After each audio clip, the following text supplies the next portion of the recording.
नहम्या जे 9वें ने 10वें अध्याय में पांके प्रार्थना ने आध्यात्मिक नवचेतना निरेला मिलती। आत्मिक नवचेतना शब्द बाइबल में विश्वासीय जे हक में वपरायो है। आत्मिक रीते प्रकाश वगर जा मरे जड़ा थयेला विश्वासी के नवचेतना ने बार में पाछा कोठी अचे ने कोठाई में अचे इनके आत्मिक जागृति का आत्मिक नवचेतना छे में अचे थी। नेहम्या जे 9वें अध्याय में ईश्वर जे वचन जे वांचन पोइ आत्मिक जागृति जो समयगारो जणाय में आयो है। ईश्वर जे वचन जो वांचन घणे लंबे टाइम सुधी करे में आयो। लोग ईश्वर जा वचन सुणीने रोना ने घणे दुखी थिया। उन टाइम ते लोक मथे ईश्वर जे वचन जी घणे असर थई। उन्हीं के खबर पई कि ईश्वर उनीला जोको धारा धोरण नक्की क्यों इनसे वो कितरा छेटा हुआ। पां एजरा जे पुस्तक में वो पण नेरियो कि पिंड एजरा मथे पण ईश्वर जे वचन जी घणे असर थई हुई। पाके मित्र वो समझे जी जरूर है कि ईश्वर जे वचन वगर आत्मिक जागृति शक्य न है। हाँ नेरियो ईश्वर हिन यहूदी लोकला कुरो कहिए था। नेहम्या जो पुस्तक 9वां अध्याय ने तेजी पहली ने 2 कलम सुनो। उन महीने जे 24वें डी इजरायली लोग उपवास करीने खत्था फेरीने पिंड मथे आटार विझीने भेरा थिया। इजराइल जा मेड़े संतान मेड़े परदेसी नु अलग थिया। उन्हीं उभा रहीने पंहिंजा पाप ने पंहिंजे वड़डाडे जा अन्याय कबूल क्यों। लोग ईश्वर वटे पंहिंजा पाप कबूल कहिए था। उन्हीं जा पंहिंजा ने उन्हीं जे पितरुए जा पण 3 कलम सुनो।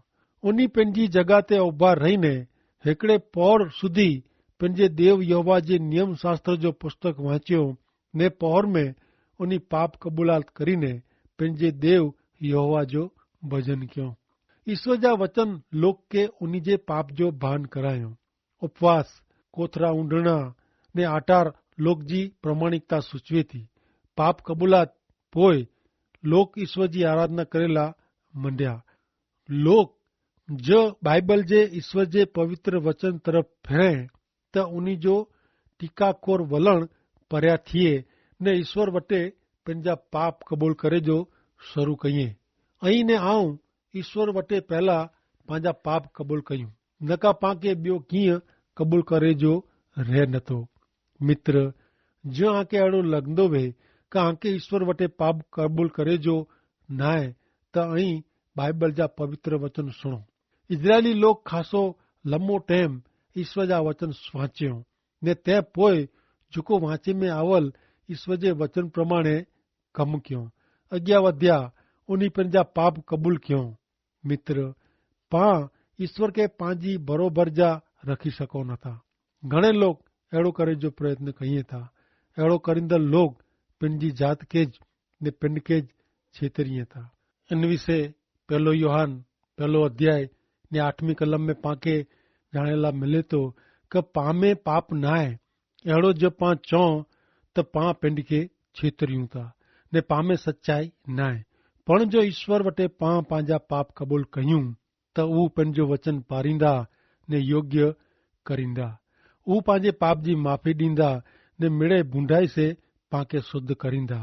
जो पां अहिड़ो चऊं कि पां में पाप आहे न ने पां पाप कयो ज न आहे त पां ईश्वर के खोटा ठहरायूं था ने उन्हीं जो वचन पां में न आहे। मित्र जो अई बाइबल जा ईश्वर जा वचन वांचियो त अई नेरी सघंदा हूंदा कि अई हिकिड़ा पापी माण्हू आयो। अहिड़ी समझ अचे से ईश्वर वटे पांखे पंहिंजा पाप कबूल करे जो मन थिए थो। पाप कबूल एतिरे पंहिंजे पाप ला बहाना वताई जे बदले ने इनके योग्य ठहराए जे बदले ईश्वर जे वचन साथे सहमत थीणु। ईश्वर वटे पाप कबूल करे से प्रभु यीशु ख्रिस्त जे नामे ईश्वर पाके पंहिंजे पाप जी माफ़ी ॾिए था। प्रभु यीशु ख्रिस्त स्वर्ग में ईश्वर पिता जे जमणे हथे रहीने पंहिंजो शुद्धिकरण कइए था। अॼु घर में जा ॿारहां निकिरे पोइ वाट में वेंदे वेंदे पंहिंजो मन मैलो थिए थो अथवा पंहिंजी अखियूं मैली थिए थी अथवा पंहिंजा कन मैला थिए था। कॾहिं त पंहिंजा हथ ने पग पण मैला थिए था। पाप में मैला थियूं था तैला पांखे ईश्वर वटे पंहिंजा पाप क़बूल करे जी ज़रूर वेती। ईश्वर जे वचन जे अजवारे में जेको जीवे नथा अहिड़ा ईश्वर साथे सीधे संबंध में हुई ज सके न। पहलो योहान पहलो अध्याय वरी 6 ने 7वीं कलम में पण चए था क ईश्वर प्रकाश आहे ने उन्ही में अंधारो आहे ज न। तहला ज पां चऊं क पां उन्ही बेरा संगत रखूं था ने तंहिं छतां अंधारे में ज जीवूं त पोइ पां पंहिंजा शब्द ने कम से खोटो ज कुछूं था। पण जी हू प्रकाश में आहे ती पां प्रकाश में जीवूं त पांखे हिकिड़े ॿिए साथे संबंध में आहियूं ने उन्ही जे पुत्र यीशु जो लोही पांखे मिड़े पाप नूं शुद्ध करे थो। ईश्वर जे वचन जे प्रकाश में जीवूं त ज पांखे समझाए क पां ईश्वर जे महिमा से छीटा आहियूं। इजरायली लोग अधु ॾींहुं ईश्वर जा वचन सुणे में घारियो ने तंहिं पोइ अधु ॾींहुं ईश्वर वटि पंहिंजा पाप क़बूल करे में घारियो। ही यहूदी लोग ते ईश्वर जे वचन जी असर थई। इन ज प्रमाणे पंहिंजे मन में पण ईश्वर जे वचन जी असर थई सके थी। आत्मिक नवचेतना लाइ ॿियो कोई मार्ग ज न आहे। ही यहूदी लोग पंहिंजा पाप क़बूल कयूं पोइ उन अरस परस हिकिड़े ॿिए जो खोटो कयूं हू सीधो कयूं। आत्मिक नवचेतना हिकिड़ी व्यक्तिगत बाबत आहे ऐं आंजी आजू बाजू हिकिड़ो कुंडारो ॾोरी सको ने ईश्वर के प्रार्थना करी सको क हे प्रभु आत्मिक जागृति हिन कुंडारे में जा शुरू करियो। हाणे नेरियूं अॻियां नेहमिया जो पुस्तक 9 अध्याय 4 ने 5वीं कलम। यसुआ बानी कादमियल सबान्या बुन्नी सेरेबिया बानी ने कनानी उन मिड़े लीवीअ जी निसेणी मथा वॾे सार पंहिंजे देव यहोवा खे विनंती कयूं। यसुआ कादमियल बानी हसाबन्या सेरेबिया होदिया सबान्या ने पथाहया ही लेवी लोग चयूं क उभा थईने पंहिंजो देव यहोवा जेको अनादि ने अनंत आहे इन जी स्तुति करियो ने अहिड़ो बोलो क तोजो वॾो ना क जेको मिड़े धन्यवाद ने वखाण हदनू पण वधारे आहे इनके धन्य हो। ईश्वर जा वचन सोयो पोइ इजरायली लोग ईश्वर वटि पंहिंजा पाप क़बूल कयूं तंहिं पोइ उन ईश्वर जी भक्ति आराधना कयूं ने ईश्वर के धन्यवाद ॾिनो। पांखे पण ही बाबत करे जी ज़रूर आहे। पांखे ईश्वर जी कहिड़ी स्तुति भक्ति करे जी ज़रूर आहे। ही बाबत ज आत्मिक नवचेतना लाइ पांखे जगाए थी।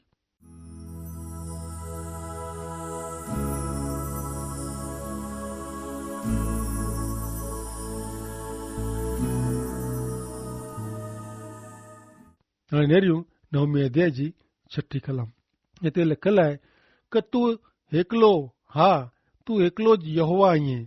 आकाश ने आकाश जो आकाश ने इन जो सॼो तारा मंडल पृथ्वी ने इन जा मिड़े प्राणी पदार्थ दरियो ने इन में जा मिड़े जीव जंतु तूं उत्पन्न किया है। तूं उन मीणी जो रक्षण कईं तो ने आकाश जी सेना तोजो भजन करे थी।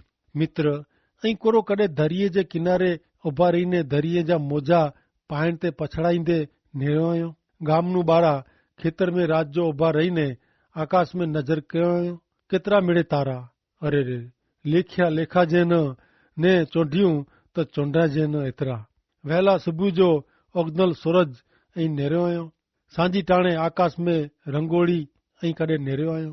ऐं ईश्वर जे सजन के बारीकाई से नेरियो आहे ने ईश्वर जे स्तवन में मुंहिंजो हृदय ने दिल पोकारियो थियो आहे क ओहो प्रभु तू केतिरो महान आहीं। सवार ने सांझ उहो अजाइब जहिड़ो लॻे थो। मानव मन ने मंदिर में मिड़े भाव जगाए थो। सागर में तोजी वाणी गरजे थी। वडर वारे आकाश में तोजो आवाज सुहिणा जे थो। पाड़क देव यहोवा मुंहिंजो मन तोजो महिमा गाए थो। मित्र ईश्वर सर्जनहार ऐं ईश्वर सॼी सृष्टि जो सर्जन कयो आहियो। हाणे भले अॻियां नेरियूं नेहमिया जो 9 अध्याय 7 थी 2 कलमूं। तू ऊज यहोवा देव ईअं क जेको इब्राहिम के पसंद करीने काशदीअ जे उर में जा कोठी आयो ईअं ने उन्ही जो ना इब्राहिम पाड़े आहे। इन जो हृदय तोला विश्वासु मालूम पियो कनानीअ जो, हित्ती लोग जो, अमोरी लोग जो, परिजीअ जो, यबूसी लोग जो ने गिरगासी लोग जो देश इन जे संतान के ॾिने जो करार तू उन भेरो के ने तू न्याय ईअं तैला तू तुंहिंजो वचन पारे आहे। तू मिस्र देश में असांजे वड़ॾाॾे जो ॾोख नेरे आहे ने रते समुद्र वटे उन जो पुकार सोए आहे। तू फारून ते इन जे मिड़े चाकर मथे ने इन जे मिड़े लोक मथे निशानी ने चमत्कार वधाया है। कारण तू जाणदो वे का ऊ मिड़े अभिमान से रोंदा हुआ ने अज वारे जी तू तुझो ना जाहिर ने प्रतिष्ठित किया है। इजरायली लोग उन्हीं जे पितरुओं के ईश्वर भूतकाल में जिन रीते डोरियो हो इन ला ईश्वर जो स्तवन क्यों। ईश्वर इब्राहिम के कनान देश में कई रीते साचव्यो हो ऊ पण वतायो तेला इन्हीं जी स्तुति प्रशंसा क्यों।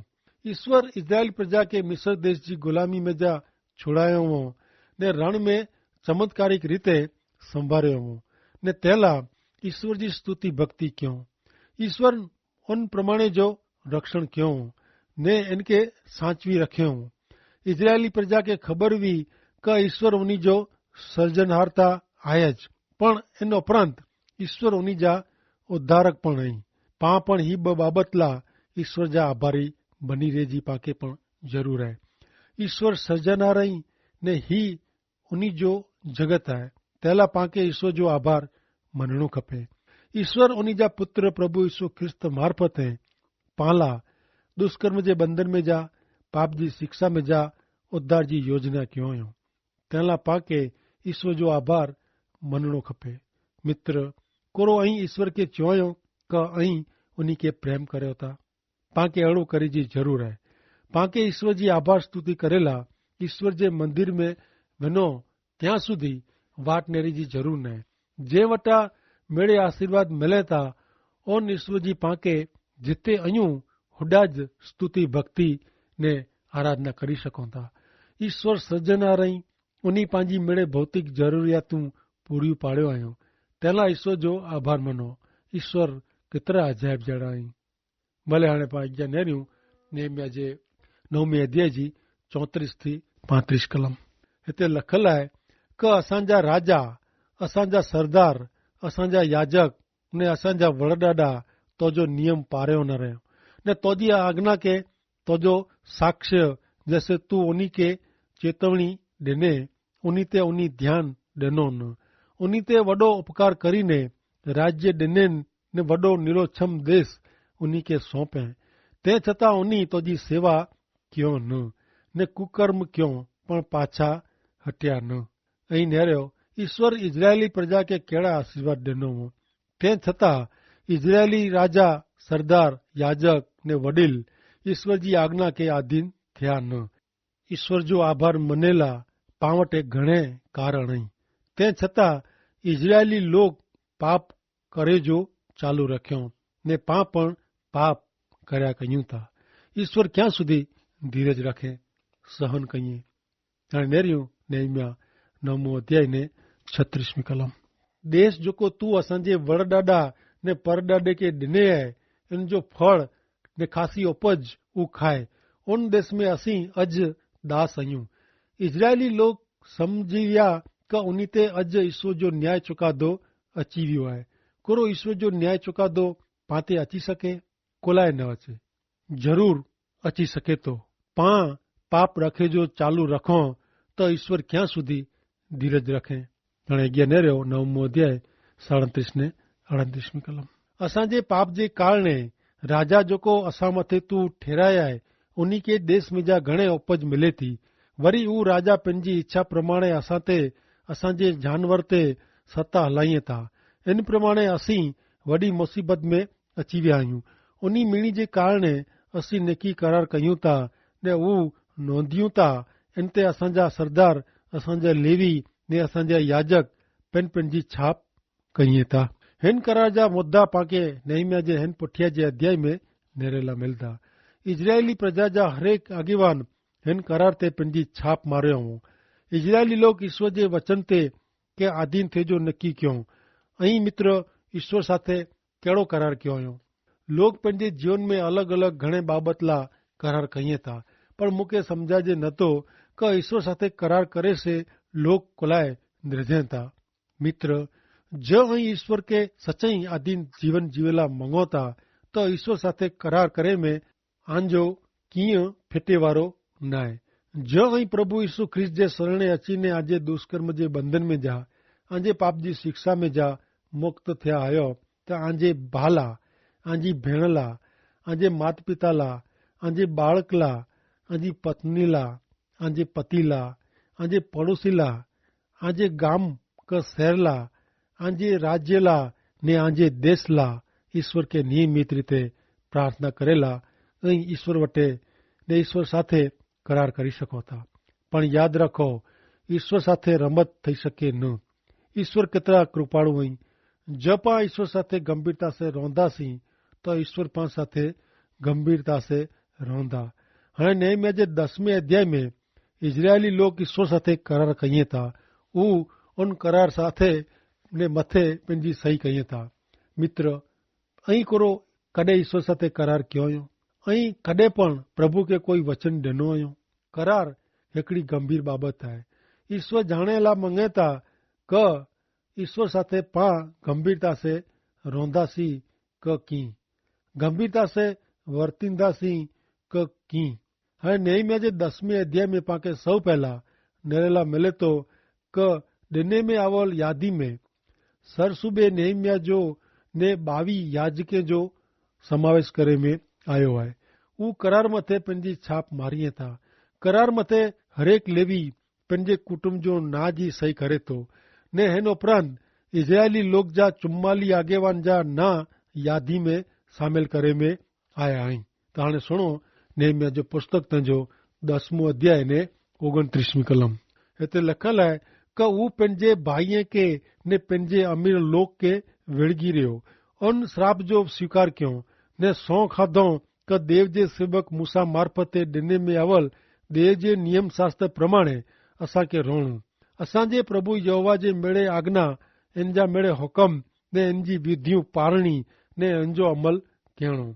इजरायली लोग जो ईश्वर साथे जो करार ईश्वर जे नियम जो अमल करे संबंधी हो। करार में ऊ खासा 3 बाबत जो समावेश कईं था ने उल्लेख कईं था। हिन बाबत जो उन्हीं अमल क्यों न हो, पहला उन्हीं हिन करार में इन जो खास उल्लेख कईं था। नेहमिया 10मों अध्याय ने 30वीं कलम। असांखे पंहिंजी छोकरियूं देश जे लोग के पहिराइणी न ने उन्हीं जी छोकरियूं असांजे छोकरे भेरी पहिराइणी न। अहिड़ो लॻे थो क इजरायली लोग जी ही कायमी मुश्किल हुई। ऊ हाणे ईश्वर साथे करार कईं था क हाणे ऊ ॿई प्रजा साथे लग्न करींदा न। 10मों अध्याय 31वीं कलम। जो देश जा लोग साबात जे ॾींहुं माल क कीअं खाधे जो विकेला अचे त साबात जे ॾींहुं क ॿिए कोई पवित्र ॾींहुं असांखे उन्ही वटां कीअं विकांदो ॻणणो न ने 7वें वरे असांखे मिड़े लहिणो छॾी ॾियणो। इजरायली लोग ईश्वर साथे जिन ॿई बाबत विषय करार कईं था, ऊ साबात जे ॾींहुं कोई पण जात जो वापार रोजगार करणो न, इन बारे में आहे। तंहिं भेरो 7वें वरे जा लहिणा छॾी ॾियणा, माफ़ करणा, इन संबंधी पण करार कईं था।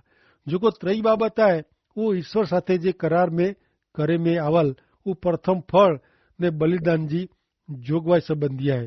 हिन करार जो केतिरो हिसो हाणे पाण नेरींदासीं। सुणो 10मों अध्याय ने तंहिंजी 32 थी 39 कलम। हिते लिखल आहे क असीं पंहिंजे देव जे मंदिर जी सेवा ला हर वरे 1/3 सिकेल ॾिने जो पिन ला नियम ठहिरायो आहे।